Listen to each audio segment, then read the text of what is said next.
குடியரசுத் தலைவர் மாளிகைக்கு பிரதமர் நரேந்திர மோடி சென்றிருக்கிறார்.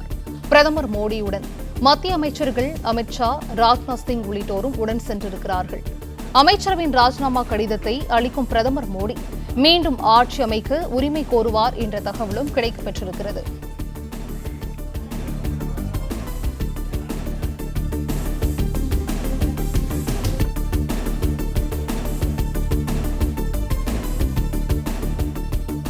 குடியரசுத் தலைவர் மாளிகைக்கு பிரதமர் நரேந்திர மோடி தற்போது சென்றிருக்கிறார். இது குறித்தான விரிவான விவரங்களை நிர்வாக ஆசிரியர் மகாலிங்கம் வழங்க கேட்கலாம். மகாலிங்கம், இது குறித்தான விவரங்கள். நிச்சயமாக குடியரசுத் தலைவர் மாளிகைக்கு தற்பொழுது பிரதமர் நரேந்திர மோடி, அமைச்சர்கள் அமித் ஷா, ராஜ்நாத் சிங் உள்ளிட்டோர் சென்றிருப்பதாக அங்கிருந்து வரக்கூடிய தகவல்கள் தெரிவிக்கின்றன. இன்னும் சற்று நேரத்தில் நேரடியாக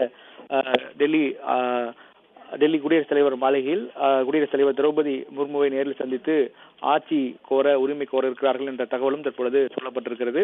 தொடர்ந்து அமைச்சரவை ராஜினாமா கடிதத்தை அளித்துவிட்டு உரிமை கோர இருக்கிறார்கள் என்ற தகவலும் தற்பொழுது சொல்லப்பட்டிருக்கிறது. இதெல்லாம் நடைமுறையினுடைய நிகழ்வாக பார்க்கப்படுகிறது. என்றால் நடப்பில் இருக்கக்கூடிய 17வது மக்கள் அமைச்சரவையை கலைக்க வேண்டிய ஒரு நடைமுறை இருக்கிறது. அதற்கு பிறகு அமைச்சரவை கூட்டம், இன்று காலை நடந்த அமைச்சரவை கூட்டத்தில் எடுக்கப்பட்ட முடிவுகள் மற்றும் தீர்மானத்தை நேரடியாக சென்று குடியரசுத் தலைவரிடம் வழங்கியிருக்கிறார்கள். அதற்கு பிறகு அந்த ராஜினாமா கடிதத்தை முறைப்படி குடியரசுத் தலைவர் ஏற்றுக்கொள்வார். அதற்கு பிறகு புதிதாக அரசமைவதற்கான நடவடிக்கைகள் சட்டப்படி எடுக்கப்படும் என்ற தகவல் சொல்லப்பட்டிருக்கிறது.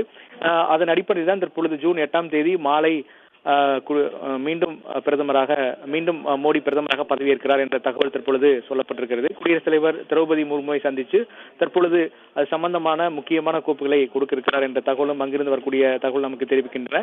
ஒரு பக்கம் நடப்பு அமைச்சரவையின் ராஜினாமா கடிதத்தை பிரதமர் மோடி தருவார் என்றும் மீண்டும் அமைச்சர் அமைக்க உரிமை கோருவார் என்ற 2 தகவல்கள் தற்பொழுது வெளியாகி இருக்கிறது.